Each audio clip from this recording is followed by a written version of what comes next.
Hi, this is Steve Neff at neffmusic.com, and I have a fast mini lesson for you. Hopefully it's fast. Basically, I'm doing a kind of an overview quick lesson on my Approach Note Velocity book. I know many of you guys have this book. I've sold a ton of them over the years, and I'm very proud of this book because I think it's a great book. It's something I worked on myself a number of years ago before there was a book. I just decided one day I want to master all these approaches, and I want to get them down, and I want to be able to use them. Because before that time, they were just sort of an intellectual thing. I knew what they were. I knew what some of them were, but to use them was next to impossible for me. I just was like, I'm not sure how to use these things and sound good with them. And through the process of working on them and developing them and mastering them, I felt like, wow, I never knew these could sound this way and these sound that good. I should write a book on this, and that's how the book came about. So basically the idea for this lesson, I have a lesson on my site called Approach Note Velocity Overview Lesson, which is basically this lesson but longer and probably a lot more stuff in it. But the reason I'm doing this lesson and putting it out there for free is because I just want to make sure all of you guys that have the book, all of you people that have the book, know how to use it and know the best way to use it and kind of how to use it and what to do with it. And I talk about some of these things in the beginning of the book, but sometimes writing about them in the beginning of the book, sometimes writing them or reading them isn't the same as seeing and hearing. So I just wanted to do a quick lesson. So the book deals with approaches. There's hundreds of approaches in all 12 keys, major and minor, and each section of the book is in one key. So let's talk about C major. So an approach is any group of notes that is approaching the consonant notes of the key. So in C major, the best notes would be C, E, and G. Those notes sound pretty darn good in C major. It's the root, the third, and the fifth. So as we approach those notes, as we play notes that go to C, E, and G, there's hundreds of them, what we're doing is we're playing a line and there's tension in that line because you're approaching C, all the notes around C have a certain amount of tension to them. So as you're playing those notes around C, there's some tension, and then when you get to C, there's a release or consonants, and that's basically what an approach is. There's one note approaches, there's 2 note, 3 note, 4 note, 5 note, 6 note. There's probably, I think 6 is the most I deal with in the book, but there's probably 7, 8, 9. I mean, you could go on and on. So a one note approach would be like D to C. You're approaching C from D. A 2 note approach would be like if you went B, D, C. A 3 note approach would be like B flat, B, D, C, something like that. But there's many of them. And so that's what the book is basically made up of, all these approaches. So the best way to practice them is I always practiced them with a play along going. And the reason I did that is I wanted to get them under my fingers, but I also wanted to improve my ears and really be able to hear how these lines are weaving in and out of the tonality, hear how they're resolving, hear how they fit with the tonality of what I'm playing. And it wasn't about the play along or how good the play along was, or you could be using Band in the Box or something that sounds lame. As long as you can hear the tonality of what you're playing against, that's all you need. And so I would do that. Like when I was practicing these, I was doing like at least 4 hours a day, probably on average 4 hours a day. Some day I would do 2, 3. Some days I'd do 4, 5, or 6. On average, I would say 4 hours a day. And again, I would miss days. It wasn't like I had to do every day, but I was pretty consistent. And I did that for 4 or 5 months. And I didn't have my book, but I had manuscript paper and I'd write out approach by an approach, and in one key, probably C. I think I did do C first. And I'd write out the approaches, and then as I thought of more, I'd add more to the page, and I'd start working through them with the play along, and when I felt like I got one mastered, I would check it off. Now, when I say mastered, what am I talking about? It's more than just being able to play it, okay? To me, I relate it to 9 times 9, and I say this in my lessons. What's 9 times 9? You probably said 81, or thought 81 pretty quick. You didn't have to calculate it. You didn't have to think about it much. You knew it. That's the way you want to know each of these things and each of these approaches. And when you know them that way, you don't have to think about it. You can use your thought and brain for other thoughts, like what do I want to play? How do I want to play it? Where do I want to go from here while I'm playing? Those kind of things. What volume do I want to play at? That kind of stuff. So you can use your mind and thought for expression and creativity, okay? If you're stuck thinking about, what are the notes in this approach, you're not going to be creative.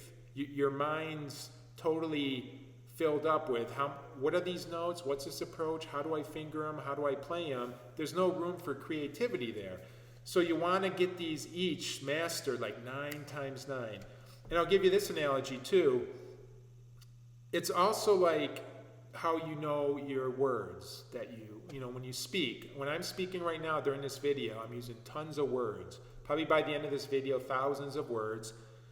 Not once in the video am I thinking what the words are, or kind of like how to spell them, or how to pronounce them, or any of that stuff. Mostly I'm thinking, what do I want to convey? What do I want to communicate to you? And then I go, and I talk, and the words come out. Sometimes they come out great, and sometimes they don't. When I'm speaking, I'm at a loss for words at times, or I maybe say it a little bit awkwardly. But the end result is, am I getting the message across? And the analogy there is I'm not thinking of each word. I'm not thinking of each spelling or pronunciation, because I know the words. I know them. It's like I've been using them for years.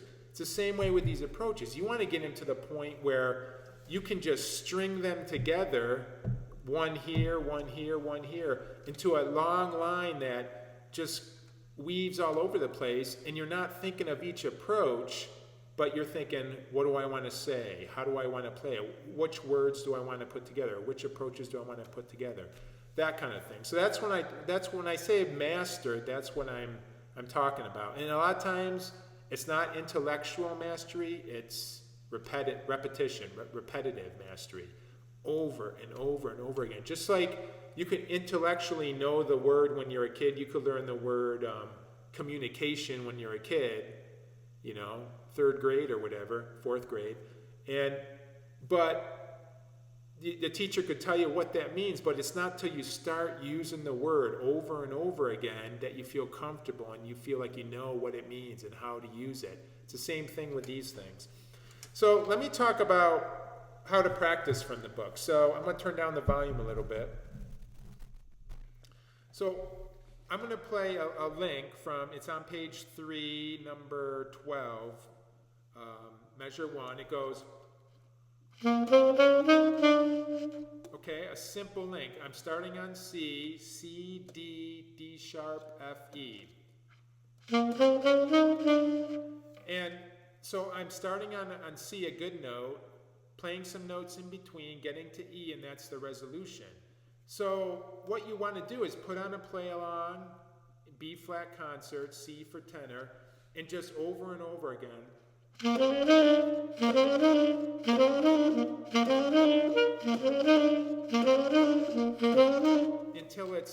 Until you got it, okay? And it might take over and over again, depending on what level you're at. But then once you have that, you attach another approach to it. This is exactly how I practice these. So another approach on that same line, number 12 on page 3, starting on E. Okay, so I might go.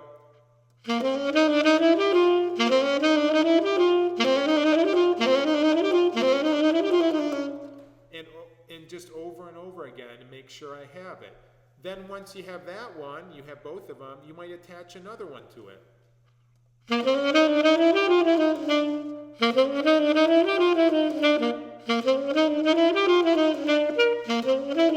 know what I mean? Over and over again.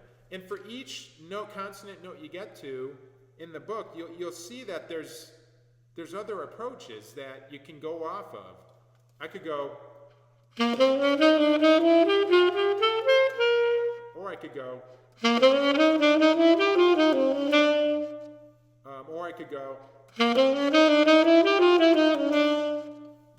There's a whole bunch of them.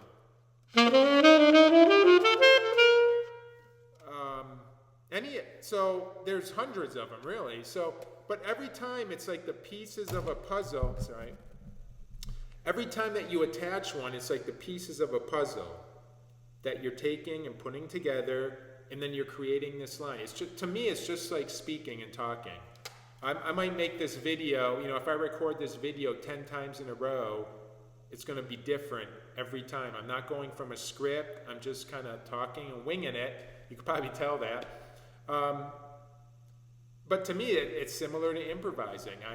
I don't know what to expect every time. And when I play, I don't know where I'm going to go or what I'm going to do, but I'm using certain aspects over and over again, certain words, when I'm playing certain approaches during this lesson. Okay, so that's the first way to practice these, to a play-along. Jamie Aebersold, Volume 24 is a great play-along. It just vamps in each key forever. There's a major and a minor. You just open to that section of the book and start attaching approaches one at a time. And then as you do it, your lines get longer and longer and longer and longer and longer, and you gain mastery in one key, then 2 keys, then 3 keys, then 4 keys. And again, it can take months, years even, depending on how much you're working on it. But it's worth it because you get more and more ammunition and more vocabulary as you play. Okay, so let's talk about how to use these. There's a few different ways, and I just want to make sure you understand how to use these. So we're talking about the key of C major. You just don't, the only place you can use these isn't over just a C chord. You can use them over a tune that's in the key of C, okay? Where most of the, where the chords are diatonic to the key of C, or even when they go outside a little bit from the key of C, but it's still pretty close. So, for example, rhythm changes, the A section, it has all these, I'm talking the key of C for tenor, by the way. Oh, I'm sorry. The key of C for tenor. So, in rhythm changes, for tenor sax, it's in C. So the A section has all these chords in it. C, A7, D minor 7, G7, E minor 7, A7. But basically, though, that 8 bars is in the key of C. You have some notes of the chord that might be outside of C a little bit, but 90% of those notes are in the key of C. So over that whole A section, I could just go nuts playing approach note patterns in the key of C, and it would sound great.